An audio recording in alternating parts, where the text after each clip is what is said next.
کہیں نکل جائے گی اور ادھر مجھے جانا نہیں. ڈاکٹر بین ہولک, اس نے کتاب لکھی خدا کی مسکراہٹ, دا اسمائل آف گاڈ, خدا کی مسکراہٹ. اب اس سے ایک مسلمان نے پوچھا کہ یہ بتا کہ تیرے نزدیک تو جو اتنا بڑا ریسرچر ہے کہ پوری کتاب ہی علی اصغر پہ لکھ دی.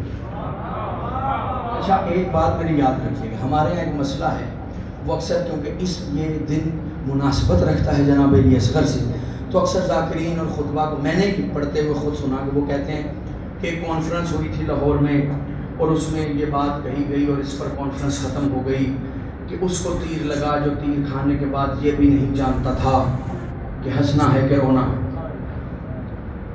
حضور یہ توہین علی اصغر ہے, یہ آپ کے گھر کے بچہ نہیں ہے, حسین کے گھر کا بچہ ہے.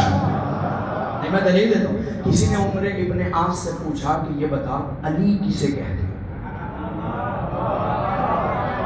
عمر ابن عاص کا نام سنا ہے نا آپ سب, جانتے بھی ہیں. اس سے کسی نے پوچھا کہ علی کسے کہتے ہیں.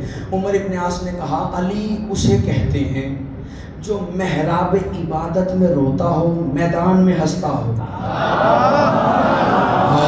اور میرا خاموش مجمع اور پیچھے والا جو بہت پیچھے رہ گیا, کبھی کبھی ہاتھ اٹھا لیا کرے تاکہ پتہ چلے بات آپ تک پہنچ رہی ہے.